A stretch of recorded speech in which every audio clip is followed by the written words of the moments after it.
Достор баарыңыздарга ассаламу алейкум. Бүгүн биз сиздер менен трейдингден акча табабыз. Жана достор, кечээ күнү вывод кылган акчамды достор бүгүн мен вывод кылдым достор. Мынакей бүт бардык наличный, да, получается 1 миллион сомду.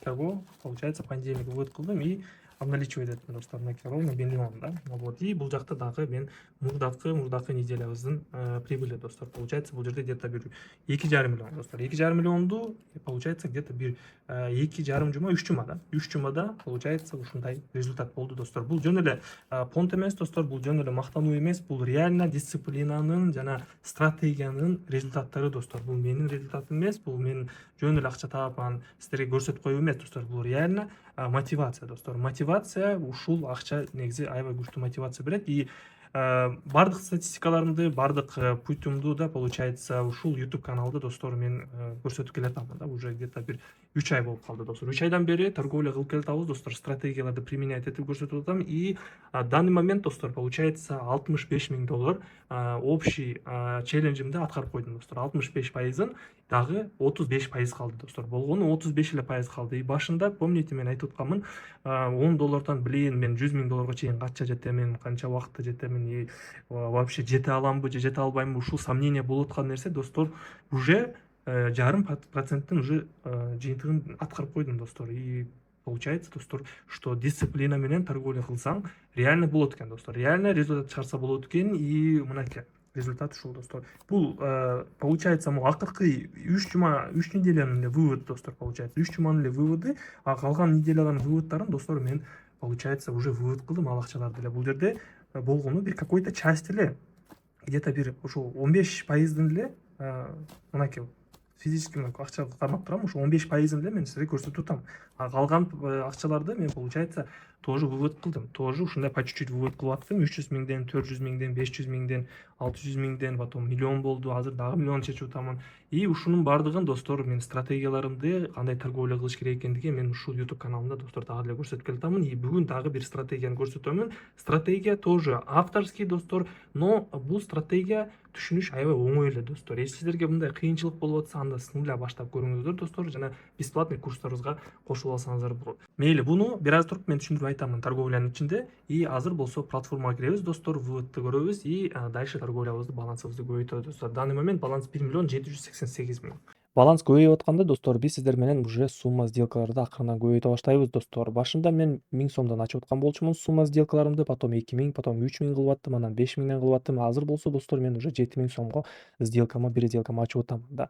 И получается достор, ушундай поэтапно сиздер дагы сумма сделкаңыздарды көбөйтүшүңүздөр керек болот достор. Сразу эле трейдингди баштап атканда биз сиздер менен 5000 сомдон, 10 000 сомдон ачпайбыз достор. Эгерде сиздердин депозитиңиздер, акчаңыздар бар болсо, там 1 миллион сом да вложение кыла алсаңыздар, анда, конечно же, 5000, 10 000 сомдон ачсаңыздар болот. Но по-любому достор, аз сумма менен баштап атканда минимальная сумма сделки 1% от депозита болушу керек. Азыр менин балансым 1 миллион 799 000 достор, и ошондуктан мен азыр сумма сделкамды 7000 сомдон эмес, 8000 сомдон ачамын достор, потому что биз уже как бы миллион чечтик и балансыбыз 1 миллион 800 000 бар да, и ошондуктан мен балансымды, сумма сделкамды уже 1000 сомдон дагы көбөйтөмүн достор.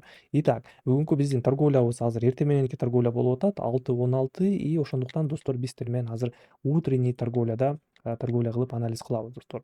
Утренний торговляда рынок кичине более-менее мындай слабый болот, и биз сиздер менен бул жакта болгону от пика же болбосо от просадкига качып торговля кылабыз достор.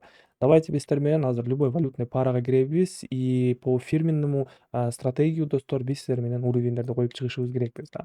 Любой валютная парага киребиз. Далее бул жакта биз сиздер менен 30 секунддук жана 1 мүнөттүк таймфреймде анализировать этсек болот да. 1 мүнөттүк таймфреймде биз сиздер менен бул жакта четкий уровеньдерди коюп алабыз достор. Кайсыл жерлерден бизде график развороттор болгон, и кайсыл жерлерде бизде графигибиз кайткан да. Вот ушундай копировать этип коюп алабыз уровеньдерди, и данный момент достор бизде азыр ортоңку уровеньде турат, и бул жерде графигибиз пробой кылып атат да. И давайте ушул жерден биз сиздер менен 1 мүнөткө покупкага ачабыз достор. 2 сделка менен ачамын. И көрүп тургандарды эле достор, бул жакта бизде уровеньдер бар экен да. Мынакей биринчи уровень, мынакей бул жакта экен эле. далее астыңкы уровень поддержки, далее үстүнкү уровень сопротивления. И бул жерде байкашыбыз боюнча мурда келиптир ушул жактан и графигибиз разворот болуптур да. Давайте ак цветке коеюн, чтобы көрүнүштүү болгудай. Мынакей бул жакта графигибиз кайтыптыр. Далее бул жакта дагы касание болуп график кайтыптыр. И азыр болсо мынакей үчүнчү жолу келиптир, бирок кайтып туруп анан кайра пробой кылып атат достор бул линиябызды да. Мынакей. Значит, бул линия пробой болот экен и скорее всего могу үстүнкү линиябызга чейин көтөрүлөт. Ошондуктан мен бул жерде пробойго ачып атам да. Так, давайте 30 секунддук таймфрейм көтөбүз и байкайбыз. Азыр данный момент морик уровень туруштук берип атат да. Но көрүп тургандай деле биздин максимумдарыбыз чоңоюп атат. Азыр астыраак уровеньден дагы бир жолу ачып көрөмүн. Так, уже 5 сделка ачамын 1 мүнөткө покупкага. И давайте дагы бир жолу мындай түшүнүп көрөбүз да. Морик линиябызды бизде мурда пробой кыла албаптыр. Бир жолу, экинчи жолу, үчүнчү жолу, азыр мына 4-чү жолу бул жакта келди. Далее бул жакта бизде графигибиз азыр морики максимумдарыбызды все выше и выше болуп атат да. Үстүрөөктө эле жабылып атат мынакей. Бул жакта жабылды и бул жакта жабылды. И волнистый болуп көтөрүлүп атат, көрдүңүздөрбү?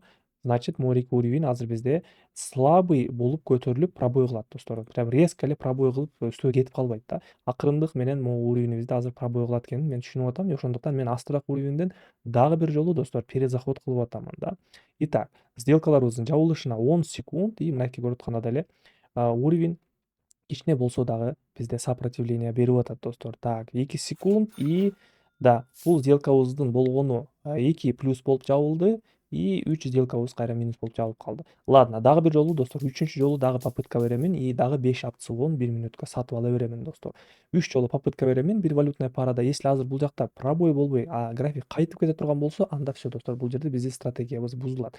То есть бардык эле ситуацияларда стратегия 100% иштей бербейт да. Ошондуктан биз бул нерседен түшүнүшүбүз керекпиз да, бул нерсени, что стратегия бардык эле жерде иштей бербейт достор. Ошондуктан биздер менен буну түшүнүп нормально воспринимать этишибиз керекпиз, азартка кирбешибиз керекпиз, коркпошубуз керекпиз. Рынокто бул жакта биз акчаны жоготконду да билишибиз керекпиз и акчаны тапканды да билишибиз керекпиз достор. Бир монетанын эки сторонасы болот да, ошондуктан биздер менен эч кыжаалат болбошубуз керекпиз. Итак, ладно, бул сделкабыз минуска жабылды и доходность бул жакта дагы түшүп кетиптир. Давайте кийинки валютная параларга киребиз.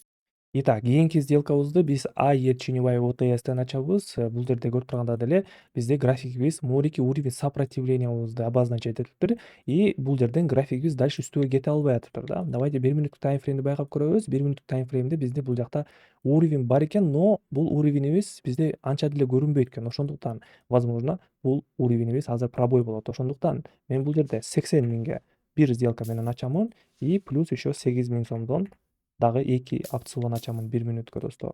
Итак, мынакей 1 мүнөттүк таймфреймде бизде бул жакта тренд восходящийбиз уланып кетип атат да. Мынакей 30 секунддук таймфреймди байкайбыз и бизде даже морики 10 секунддук таймфреймди байкап көрсөк, бизде морики максимумдарыбыз көтөрүлүп эле кетип атат достор. Мынакей максимумдар көтөрүлүп кетип атат достор үстүгө да. Вот ошондуктан бул уровень сопротивлениябызды биз жөн эле койдук да. Бул жерде бизде накопление болуп атат. Морики коробканын ичинде да накопление болот. Күчтүү топтойт дагы, андан кийин үстүгө секирет. И плюс бир мүнөттүк таймфреймде биз байкадык, что бул жакта жакшы уровень деле жок экен. Көрдүңүздөрбү? Бул жакта жакшы деле уровень жок экен. Мынакей үстүнкү уровень бар экен. Могул жакта бар экен, жакшы уровень да. И ушул жака чейин көтөрүлөт деп биз анализ кылып, предполагать этип сделкабызды покупкага ачып атабыз да. И бул сделкабызды биз успешно плюска жаптык. Тренд восходящий болуп атат и бизде морики коробкадан выход болуп атат достор. Ошондуктан кийинки сделкабызды биз кайрадан эле покупкага ача беребиз достор. Дагы 2 опцион менен покупкага, анткени айтканда деле бизде моундай паттерн болуп атат. Паттерн накопления. Бизде графигибиз өсүп келатып эле какой-то бир уровеньге келди, сопротивленияга да.